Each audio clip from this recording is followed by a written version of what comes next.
to the Great Detectives of Old Time Radio. From Boise, Idaho, this is your host, Adam Graham. If you have a comment, email it to me, box13@greatdetectives.net. Follow us on Twitter at Radio Detectives and become one of our friends on Facebook. Facebook.com/Radio Detectives. Before we get started, our listener support campaign continues, and you can support the show on a one-time basis at support.greatdetectives.net, or you can become one of our Patreon supporters, patreon.greatdetectives.net. With the Patreon campaign, you can pledge any amount of $2 or more to help support the Great Detectives of Old Time Radio. And I want to thank Marina, who pledged at the Shamus level of $4 or more per month. And this really helps us towards our goal of potentially doing a summer program, which we will do if we hit $600 a month or more by April the 1st of this year. And upgrading our server, which we'll do if we hit $800 or more. And there are great rewards and great opportunities to influence the show. And you also get a special monthly letter from me. A full list of available thank you gifts is at patreon.greatdetectives.net. Well, now it's time for today's episode of The Avenger. The original air date, December the 13th, 1945, and the title is Melody of Murder.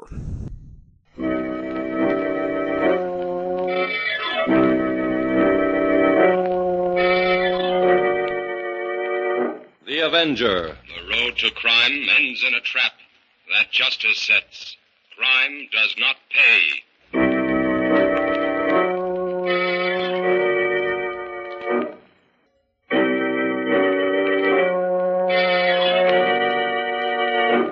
The Avenger, sworn enemy of evil, is actually Jim Brandon, a famous biochemist. Through his numerous scientific experiments, Brandon has perfected two inventions to aid him in his crusade against crime as the Avenger: the telepathic indicator, by which he is able to pick up thought flashes, and the secret diffusion capsule, which cloaks him in the black light of invisibility. Brandon's assistant, the beautiful Fern Collier, is the only one who shares his secrets and knows that he is the man the underworld fears as the Avenger. And now, The Avenger and the Melody of Murder.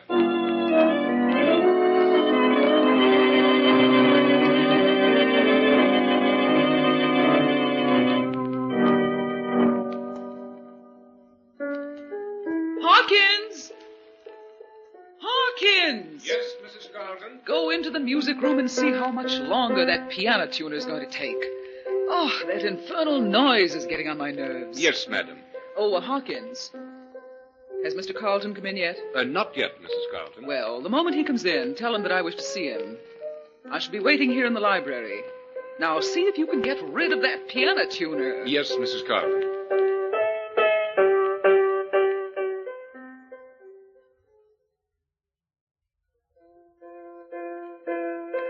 Hawkins told me you wanted to see me, Rena. Oh, yes, George. I'd like to talk to you. Oh, say, who's at that piano? The piano tuner. He should be finished any moment now. Well, I'll close that music room door. That racket's off. No, leave it open, George. There are a lot of valuables in there, and the servants are busy in the back of the house. Well, all right. Well, to get down to business, George. Yes? Were you able to persuade those partners of yours to lend you enough money to see you through? No, Rena. Burlingame and Redford both refused to help me. They're trying to squeeze you out, George. I always knew they would. I told you from the beginning that they were just using you. Well, what are you going to do? Well, I won't let them get away with this, Rena. You know, I've put everything we had into that firm. But where in the world are you going to get the money to cover up your end of the losses? There's only one way.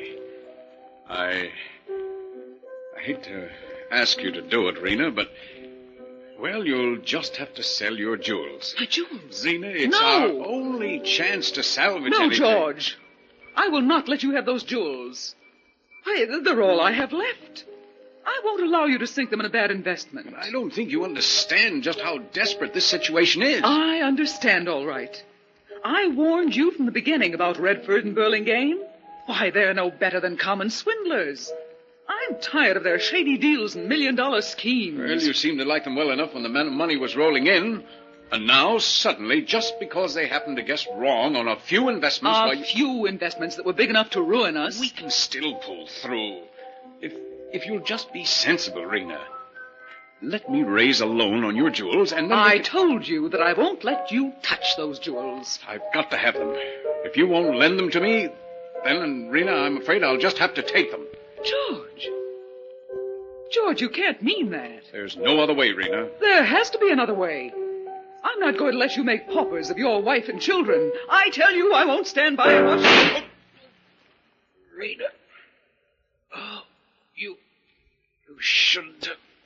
Oh, Rena. George, what's happened? Hawkins, help! George! What's the matter, Mrs. Carlton? It's my husband. He's been shot. Get a Dr. Hawkins quickly. Let me see. It's no use to get a doctor, madam. I think I'd better call the police. The police? Yes, from the look of the revolver on the floor. This was either suicide or murder.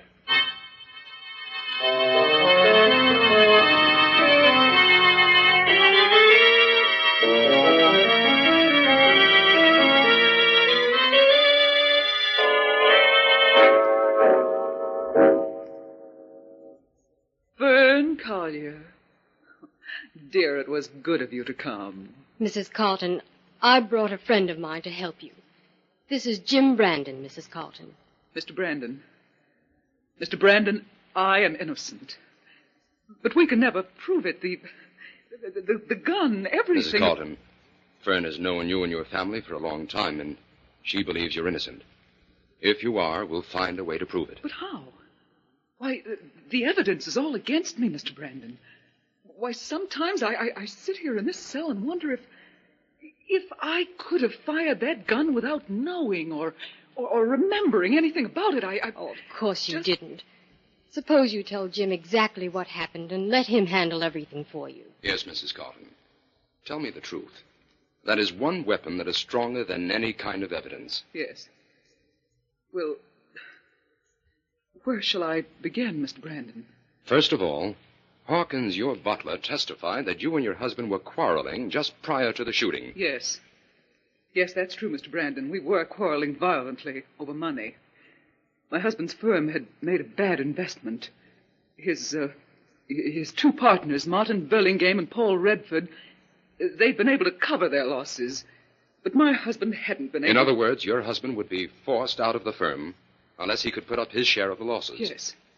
Yes, that's right, Mr. Brandon. Now, about the shooting and the gun. Give me the details on that. Well, you see, the truth sounds impossible and stupid. I can't expect you to believe me. We want to believe you, Mrs. Carlton. Tell us what happened.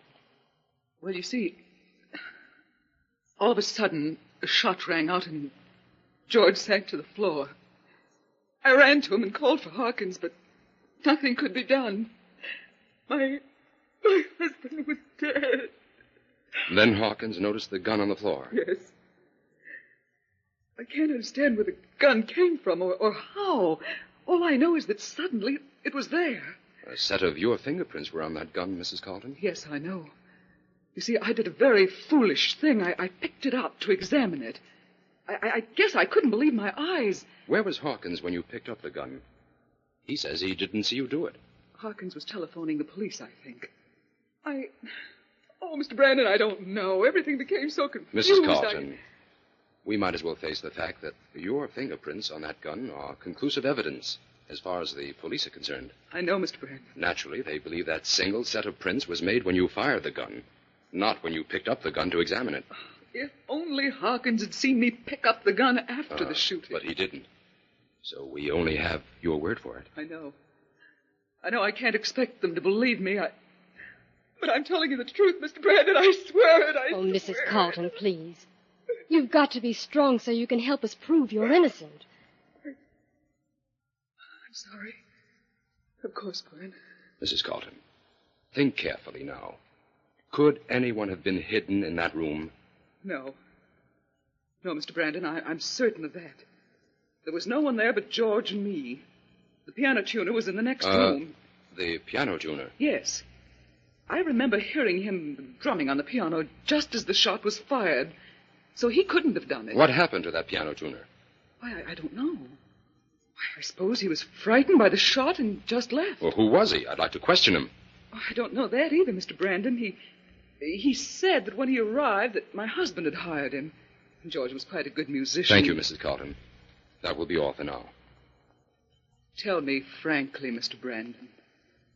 Do you believe the story I've just told you? Yes, I believe you, Mrs. Carlton. I've learned that crime is often quite fantastic in its effort to outrun the law. But can you help me, Mr. Brandon? I'll do everything I can. Don't worry, Mrs. Carlton. You're in good hands now. Jim doesn't believe that perfect crime exists.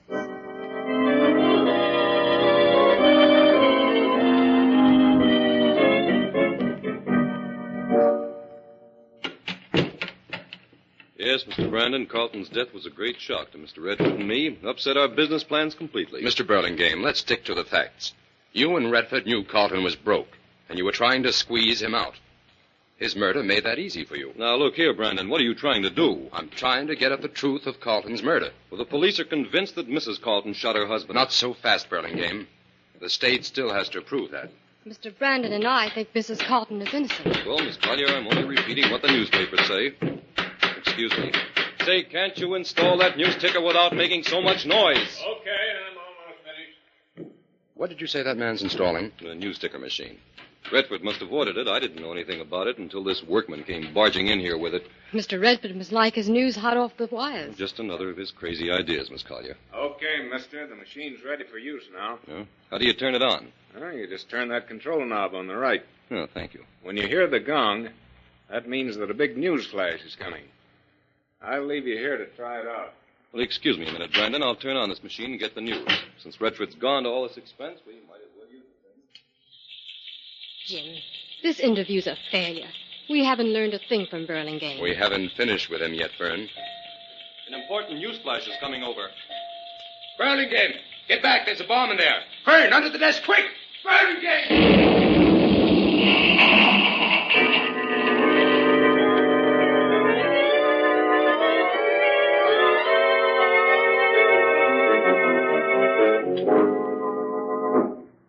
Fern, we didn't get here to Redford's apartment in time.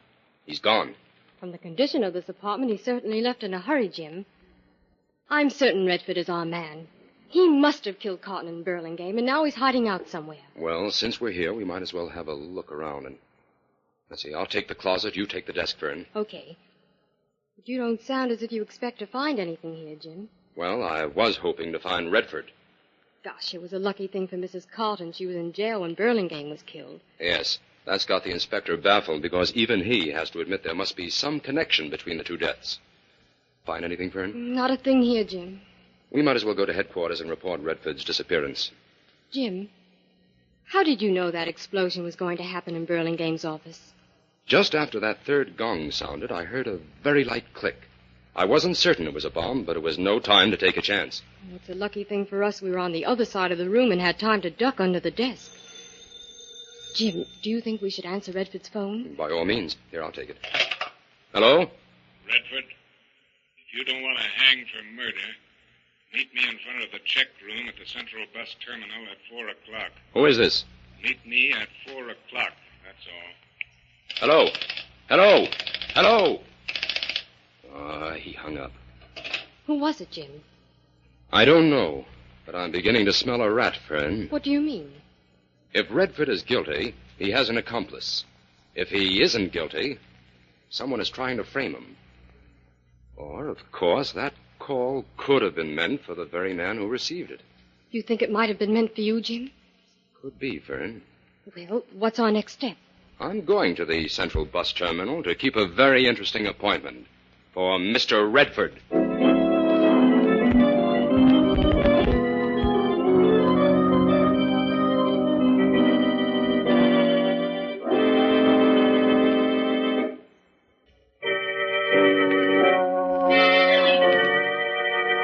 And now, back to the Avenger and the Melody of Murder.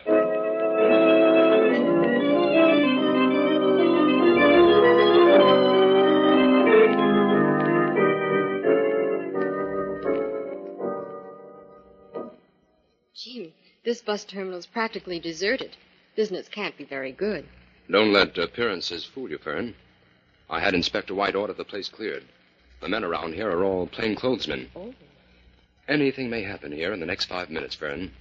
I'm not taking any chances on innocent bystanders getting involved. Nice work, Jim. Now, Fern, I want you to wait in that music shop over there in the arcade. You'll be safe there and still able to keep a sharp lookout on the check room. Jim, I'm afraid for you. Don't go through with this. It's too dangerous. I must keep this appointment, Fern. It's our only chance of cracking this case and stopping these murders. Oh, but Jim... Now run along. It's almost time. Our man of mystery may appear at any moment. Okay, Jim. Good luck. Keep a sharp watch now. I will, Jim. Oh, good afternoon, miss. What can I do for you? Why, I'd like to look at one of your record catalogs, please. Oh, certainly. We have all the latest records. I'll be glad to play any of them you like. Thank you. I'll look through the list first. Clerk. Huh? Oh, yes, sir. Did you find what you wanted? Yes, I'd like to listen to this record, this Concerto Penseroso. Oh, of course, sir. I'll play it for you.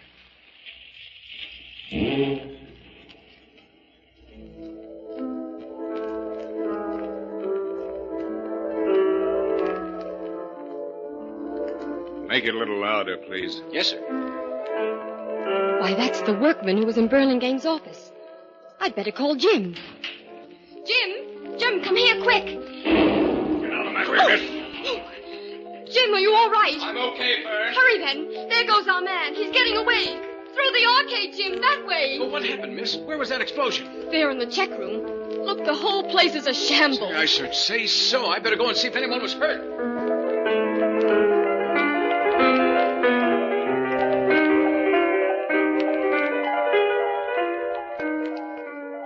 He got away, Fern. Not a sign of him anywhere. It was the workman that installed the ticker in Burlingame's office, Jim.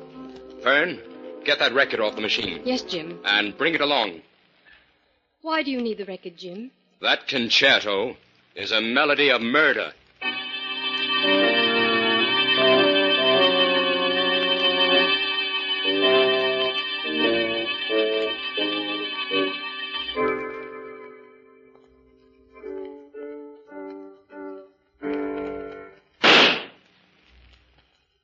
There.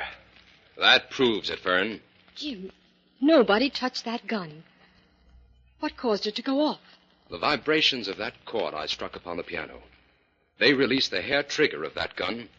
That was the strangest thing I ever saw, Jim. You just placed that gun on the shelf between two rows of books, and all of a sudden it went off and fell to the floor.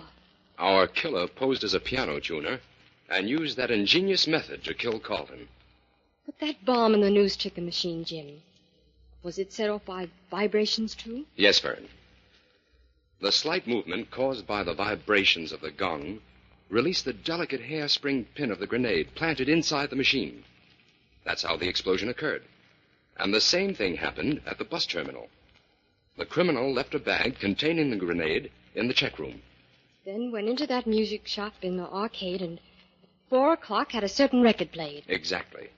Now, let's add up the facts we know. That man in the music shop could be working for Redford. Now, if he isn't, then Redford is his next logical victim. Also, he's very anxious to get me off the case. I'm anxious to get you off this case, too, Jim. It's fantastic and horrible. Every time I hear music, I'll be afraid for our lives. Oh, we can't give up now, Fern. We know what the criminal looks like and how the murders were committed. Those facts are bound to lead us somewhere. Well, before we start chasing down any more clues, I'll have to change my shoes. When that criminal ran out of the music shop, he stepped on my foot. Look at this big mark on the toe of my shoe. Fern, give me that shoe. That dirt mark is evidence. Evidence? Yes, a laboratory test of that dirt may tell us exactly where to find the murderer.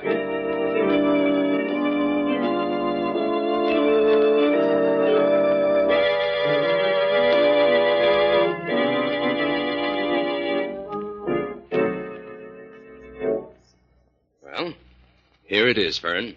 This is what I've been looking for. What is it, Jim? Look, in these books Mrs. Carlton turned over to me, there's a record of a farm the firm of Carlton, Burlingame, and Redford bought about 5 years ago. Why is that important, Jim? Because that farm proved to be a very good investment. Shortly after it was purchased, it was found to be rich in bauxite. I still don't get it. That dirt I analyzed from your shoe contained bauxite. Oh? Who owned the farm? Chester Morland.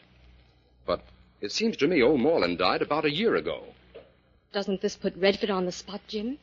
It shows how much he had to gain by the death of his two partners. Yes, but it could mean something else entirely. Fern, get your things. We're going for a drive.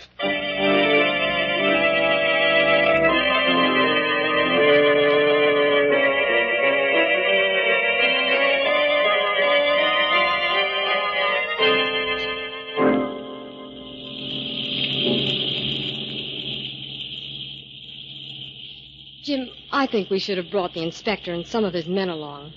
I have a feeling we're going to run into trouble out here. Well, the inspector wasn't at headquarters, Fern. I left word for him to join us in half an hour. Anyway, there's always a chance that this may turn out to be a wild goose chase. Oh, I hope not. Oh, here's the road where we turn in. There. Now, that's the old Morland house up there ahead. It looks deserted, Jim. Yeah, probably hasn't been lived in since Carlton's firm took over the farm. Why are you parking so far away from the house, Jim? Fern, I want you to wait here in the car. Oh, Jim.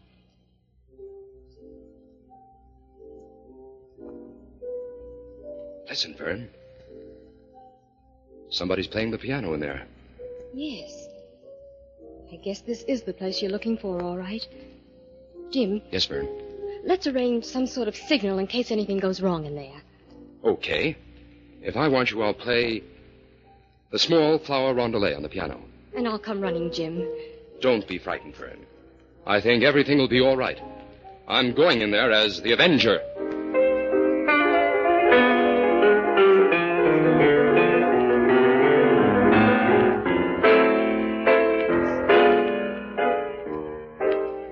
Well, Uncle, your day of vengeance is at hand.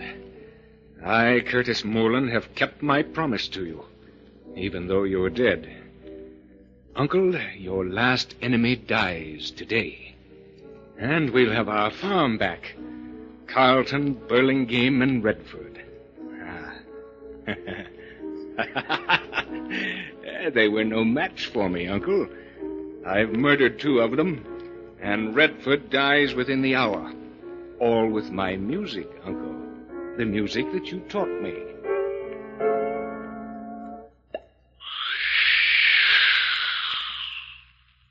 Curtis Moreland. Who's there? Who called my name? It's the Avenger, Moreland. The Avenger? Where? I can't see you. Get away from that piano, Moreland. The Avenger knows your secret. There's a discord of death in the music you play. Yes, there's death in it. Death and vengeance. And the music won't stop until all three of them are dead. Where is Redford? In a few minutes, Redford will die. Nothing can save him. Not even you. Where is he? I have but to strike a certain chord, and he will be blown into 1,000 pieces. Moreland, nothing can be gained by murder. Spare Redford. No, Avenger. He's doomed just like the others. But I would torture him a little first. I'll have him listen to the dirge of doom before I strike the final chord.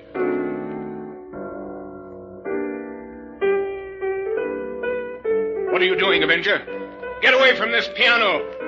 No hand but mine must touch these keys.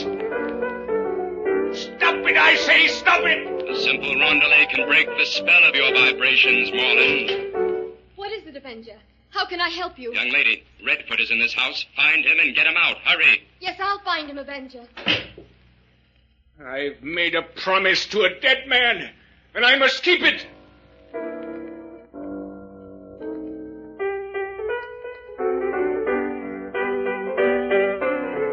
You're a fool, Avenger. I can still outwit you. There is another piano in this house. And even if it means that I must die, I'll strike the proper chord on it. Then, Avenger, you'll see a whole wing of this house explode and collapse into a deserted mine shaft. Moreland, come back. Moreland.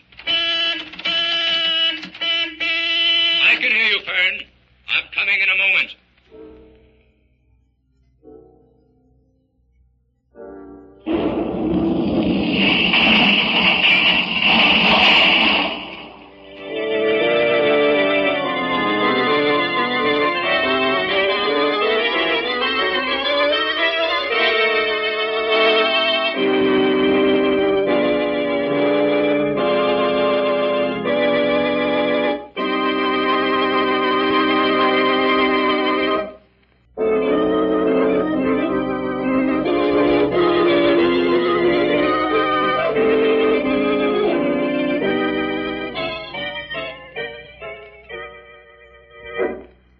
Jim, when I saw the whole wing of that house collapse, I never thought I'd see you alive again. Moreland locked the door after him, Fern.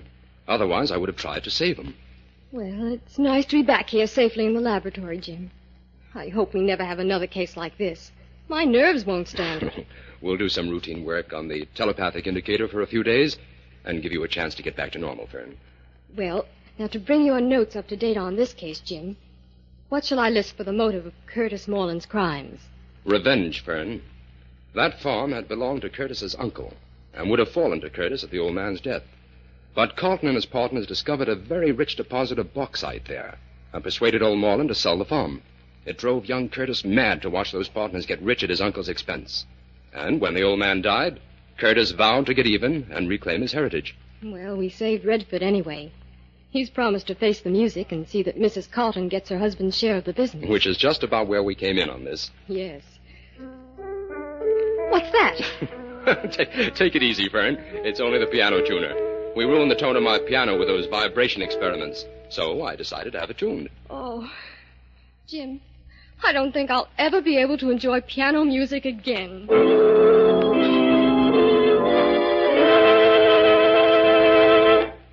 All characters, names, places, and plots used in the Avenger program are fictitious. Any similarity to persons living or dead is purely coincidental.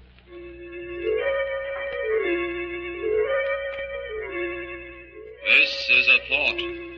A thought. A thought. Remember, listen for another adventure of... The Avenger.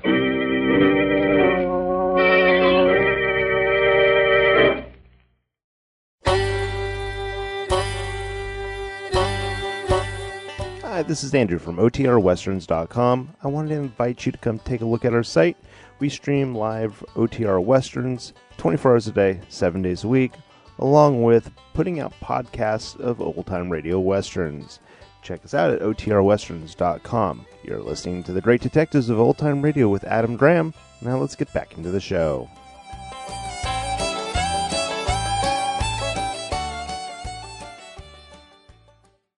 Welcome back. Fun fact. You know how Fern felt about piano music at the end of that episode? Well, I think a lot of our listeners felt the same way about organ music after hearing it on The Avenger.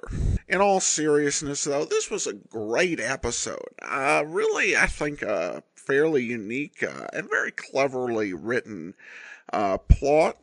And I really appreciated how the Avenger thwarted it. It was like dueling banjos before they had dueling banjos. So nicely done, a very solid episode. Now we turn to listener comments and feedback. And Joel said, I learned about this program for the first time from your podcast. I see it originated from the same publisher of The Shadow. I listened to The Shadow as a kid. Was the Avenger broadcast in the East in the 40s? I can't imagine both programs being on the air at the same time as they sound similar. Please give us some 411 on this program. Well, as I discussed in the original podcast, some of the information is sketchy. There was actually an Avenger podcast program that did air in the East in the early 40s. However, it wasn't this one. It was more closely based on the pulps. We don't know the exact relationship of this series to the character in the pulps, given that the character's got an entirely different name and just an entirely different feel from the Avenger, as has been in short stories, pulps, and comics since the 1940s. This series, from all appearances, began as a summer replacement program for The Shadow. However, there are 26 weeks worth of episodes, which is a little bit too much for that. This was what we're hearing is a syndicated program of something that most likely aired earlier in 1945. So unfortunately, still limited information on the Avenger, but overall, turned out to be a very interesting series, and I hope we get more mysteries like today's. All right, well, I do want to encourage you to support our listener support campaign. As always, you can support the show on a one-time basis, support.greatdetectives.net.